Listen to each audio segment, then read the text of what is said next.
Good morning, welcome to news analysis. నేను జ్యోత్స్న. డిస్కషన్లోకి వెళ్లే కన్నా ముందు వివిధ పత్రికల్లో వచ్చిన వార్తా కథనాలను ఒకసారి చూద్దాం. తెలంగాణ వార్తా పేపర్స్ చూసినట్లయితే ముందుగా ఈనాడు. ఇక్కడ మనకు బ్యానర్ ఐటంగా ఫ్యూచర్ సిటీకి మారుబెని అంటూ వార్తను హైలైట్ చేస్తూ జపాన్ పర్యటనలో ఫస్ట్ డేనే ముఖ్యమంత్రి రేవంత్ రెడ్డి బృందంతో గురువారం అయితే కీలక పెట్టుబడుల ఒప్పందం ఒకటి కుదిరింది. జపాన్కు చెందినటువంటి వ్యాపార దిగ్గజం మారుబెని కంపెనీ తెలంగాణలో పెట్టుబడులకు ముందుకొచ్చింది. ఈ వార్తను బ్యానర్ ఐటంగా ఈనాడు ప్రచురించింది. 600 ఎకరాల్లో నెక్స్ట్ జనరేషన్ ఇండస్ట్రియల్ పార్కును అభివృద్ధి చేయనున్న వ్యాపార దిగ్గజం.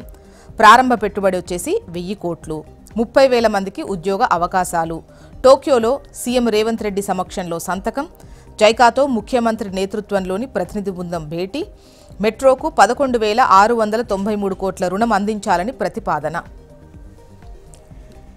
ఇక లెఫ్ట్లో చూసినట్టయితే వహ్కు సంబంధించి పిటిషన్స్ పై తేలేదాకా తుది నియామకాలు ఖరారు చేయొద్దు, సర్టిఫికేట్ల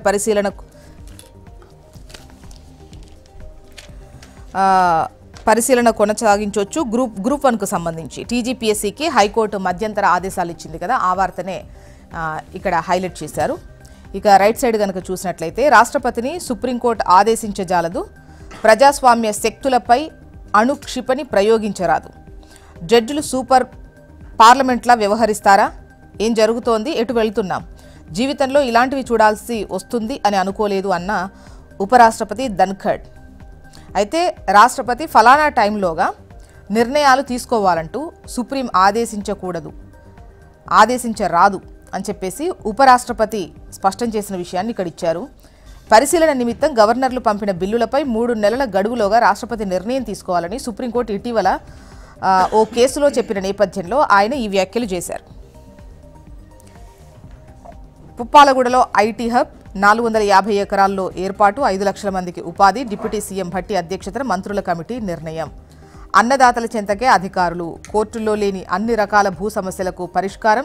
భూభారతి పైలట్ ప్రాజెక్టు ప్రారంభోత్సవంలో రెవెన్యూ మంత్రి పొంగులేటి. కంచె గచ్చిబౌలి భూములపై సుప్రీంకోర్టు సిట్టింగ్ జడ్జితో విచారణ జరిపించాలన్న కేటీఆర్. వక్ ఆస్తులేవి ఇప్పుడే రద్దు చెయ్యం అన్న కేంద్రం. జేఈఈ మెయిన్ ఫలితాల వెల్లడిలో అయోమయం. ఇవన్నీ కూడా మీరు న్యూస్ రీల్స్లో చూడొచ్చు టాప్లోనే. నెక్స్ట్ ఆంధ్రజ్యోతి. ఇక్కడ కూడా టాప్ ఐటంగా జపాన్లో సీఎం పర్యటన, అదేవిధంగా మారుబెని కంపెనీ తెలంగాణలో పెట్టుబడులకు అంగీకరించినటువంటి విషయాన్ని హైలైట్ చేస్తూ ప్రముఖమైన వార్తగా ఇచ్చారు.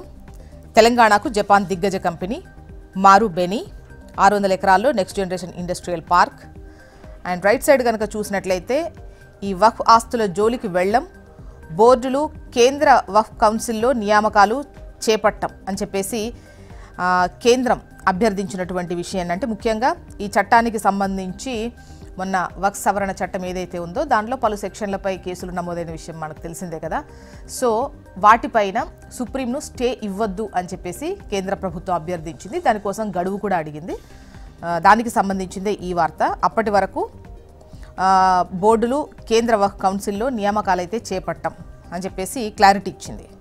ఇక పుప్పాలగూడ 450 ఎకరాల్లో ఐటీ నాలెడ్జ్ హబ్, భట్టి ఆధ్వర్యంలో మంత్రివర్గ ఉపసంఘం సమీక్షలు తీసుకున్న నిర్ణయం. నెక్స్ట్ నమస్తే తెలంగాణ. ఇక్కడ టాప్ ఐటంగా రేవంత్ సర్కార్ కుంభకోణాలపై ప్రధాని మాట్లాడరేం అన్నటువంటి ప్రశ్నతో చిత్తశుద్ధి ఉంటే కంచె భూములపై విచారణ జరిపించాలి అంటున్నారు కేటీఆర్. ఇక గ్రూప్ 1కు బ్రేక్, నియామకాలు నిలిపివేస్తూ హైకోర్టు ఆదేశం. జూలై నుంచి మద్యం ధరల పెంపు, 2,000 కోట్ల అదనపు ఆదాయమే లక్ష్యంగా కసరత్తు. సీఎం జపాన్ నుంచి రాగానే నిర్ణయం. జూన్ 30న లిక్కర్ కంపెనీలతో ముగియనున్న ఒప్పందం. ఏపీ వార్తా విశేషాలు చూద్దాం. ఈనాడు.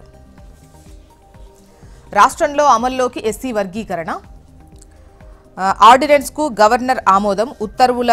ఉత్తర్వులు విడుదల చేసిన న్యాయశాఖ. మరో ఎన్నికల హామీని నెరవేర్చిన కూటమి ప్రభుత్వం. ఇక రాష్ట్రపతిని సుప్రీంకోర్టు ఆదేశించజాలదు అని చెప్పేసి ఉపరాష్ట్రపతి చేసినటువంటి వ్యాఖ్యలను ఇక్కడ హైలైట్ చేస్తూ వార్తను ప్రచురించింది ఈనాడు. నెక్స్ట్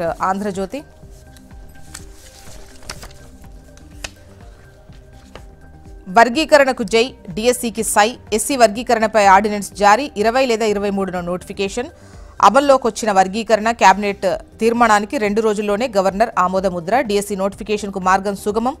16,347 టీచర్ పోస్టుల భర్తీకి శ్రీకారం. నోటిఫికేషన్ ఇచ్చిన 45 రోజులకు పరీక్షలు. వయో పరిమితిలోనూ అభ్యర్థులకు ఊరట. 42 నుంచి 44 ఏళ్లకు పెంపు. ఇక వక్ఫ్ ఆస్తుల జోలికి వెళ్లం. బోర్డులు కేంద్ర వక్ఫ్ కౌన్సిల్లో నియామకాలు చేపట్టం అన్నటువంటి కేంద్రం. సాక్షి